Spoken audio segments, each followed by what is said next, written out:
Welcome back to the Taiwan Outlook. I'm your host, Raymond Wu. In this segment, we will continue our conversation with Mr. Ralph Jennings from the Reuters News Service. And we will discuss with Ralph his experiences in Taiwan so far. Ralph, you've been in Taiwan for 2 years now. What are the more memorable experiences you can share with us in terms of living in Taiwan as a foreigner? Memorable experiences. There are many. Once again, example? I have to sort through them. Yeah. One of my most memorable, I know that whenever I leave Taiwan, what I will look back on the most is going bicycle riding in the mountains surrounding Taipei. So you've done that quite a few times. Yes, every week. Every week, I take the bike out and I go up some of the roads in Shilin or Nehu, or one of the mountainous areas of Taipei. Yes. Because you can get away from the city, you can get away from the cars. Yes. You can see the forest, and you can get some exercise. Yes. Yeah, that is one thing I hear often from my friends from different countries, is the sense that living in Taiwan, particularly in Taipei, you're very centrally situated in terms of you can be away from the beaches within 1 hour's drive, that you can go up to the mountain for hiking, for bicycling, for other things. Do you find that to be also a very attractive feature of living in Taiwan? The convenience here is amazing. Okay. It's a relatively small island compared to other places where you might live. And the transportation network is pretty well developed in the urban areas. So you can get a bus, you can get a train, you can get a flight. Yeah. And often you don't have to book ahead. Yes. You just go when you want to go. And you can often go for the day. Once I went to Kending just for the day, and I came back. Really? 1 day trip? 1 day trip to Penghu as well, just there and back. Okay. Yeah. Then so overall, in your experiences, living here, do you find Taiwan, especially in the urban areas like Taipei, Kaohsiung, and Taichung, did you find that English is readily available, accessible? Of course, you probably don't need to rely on English because your Mandarin is very good.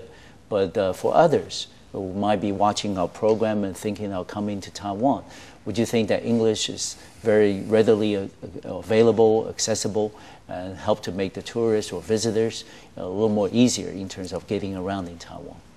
Yeah, as you say, I'm really not sure. When I had studied Chinese in Beijing, so when I came here, I could speak it. Yeah. And I didn't need to rely on... So that wasn't much of a handicap. Yeah, I'm probably the wrong person to ask because it doesn't occur to me to use the language. But in terms of your other expat friends in Taiwan that working and living here, did they find on average that this is a problem, or did they find not much? Actually, one of the problems, ironically, might be that most Taiwanese people are not aware. They do not know that most expatriate foreigners speak Chinese. Oh, really? And it comes as a big surprise to people because of just some kind of a lack of awareness. They don't meet enough foreigners. They simply don't know that most of us speak Chinese, and it's really true. Most of my Chinese is very good, and most of my expatriate friends speak it better than I do. Well, you're very kind. You're very modest. It's true. Some people have lived here 15 years, 20 years, 30 years. They speak excellent Chinese. Yeah, and also, Ralph, that you and I talked, a lot about the developments within Taiwan, over the year 2008. Starting with the parliamentary election in January, and also the March presidential election. And what are the overall impression that you have, not so much on those events themselves, but overall impression of the changes? These are big changes that are happening in Taiwan, not only in terms of politics, in terms of how Taiwan is perceived in the international media's view, and also how Taiwan is going to be able to play a more active, possibly more visible international role. How do you think about these changes? You mean, it's hard to say whether the election results are actually going to make Taiwan any more international. Okay. I know that Taiwan wants to be more international, especially in terms of business and economy. Of course. The problems that I see are mostly local. It's easy to say, well, because we don't have enough, our relations with China are inadequate, therefore we can't, we can't become as internationalized as we want to. But I'm not sure that's really the answer. And also, you think the kinds of changes that we discussed and also we see happening in Taiwan, overall, nobody really know what the long-term impact is going to be. But how about the short-term? As far as you can, interact with people here, both in and out of the government, do you think that this is the direction that people have, looking forward to, and think that will bring long-term benefits to the island?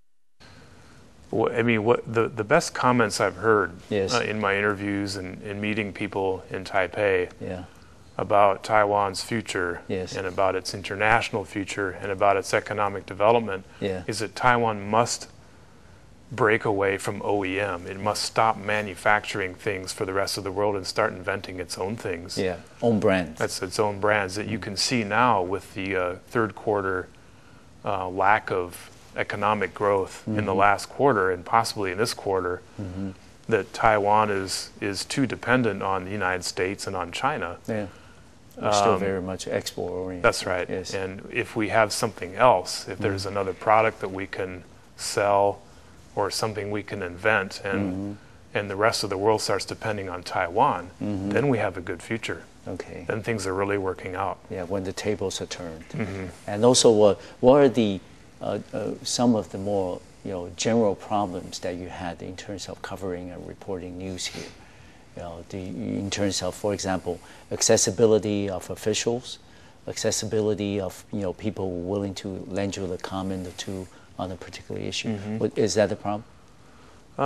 It can be. I mean, compared to China, obviously, it's much easier. It's probably night and day. It's a very, very refined, very advanced democracy. In spite of what I hear from many Taiwanese who think it's not a good democracy, I think it is. Okay.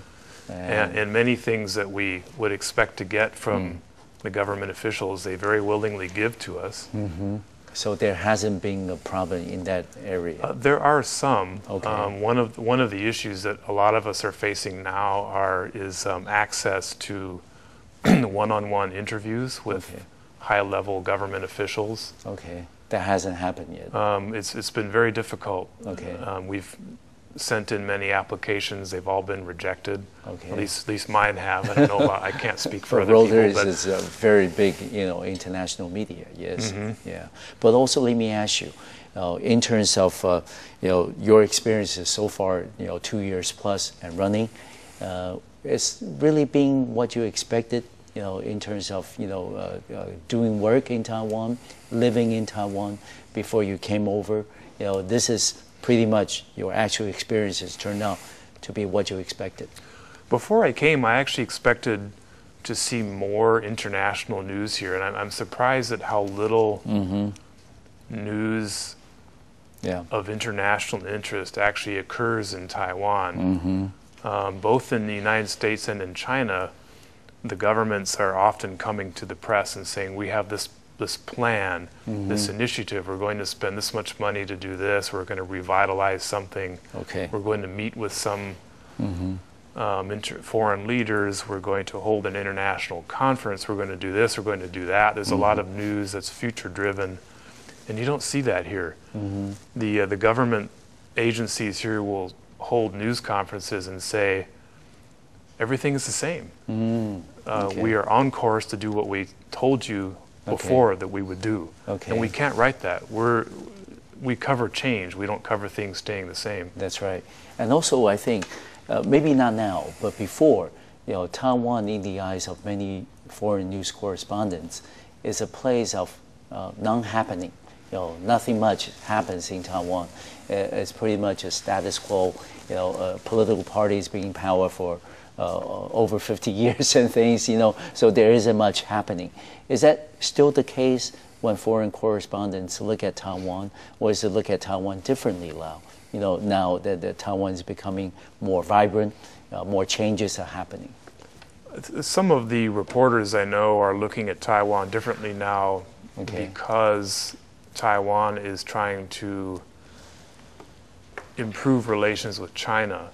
And whether that happens or not, we don't really care. I don't think the journalists really care if what happens in terms of the relationship. But they would like to see things change. They like to see some kind of forward momentum, some kind of movement, Yes.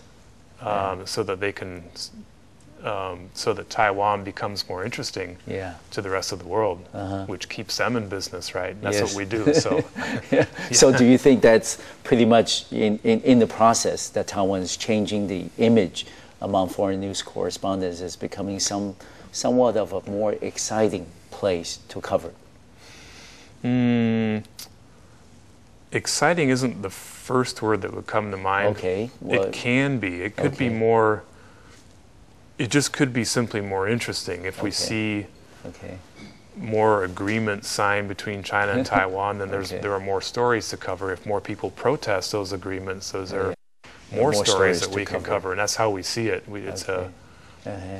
It's simply, do we have something to write about today? And if we don't, then why are we here? Right? So among your colleagues in the foreign news community, you do believe that there is that sense that Taiwan is changing. There are more things to cover. There are more developments to be anticipated, and although nobody really knows how the developments will lead in terms of Taiwan's future, but I think the general direction is becoming more of interest for the international community. I remember about a year and a half ago, I was speaking with one of our clients in Hong Kong. Okay. And he's a foreigner. He's a Western person living in Hong Kong. Okay.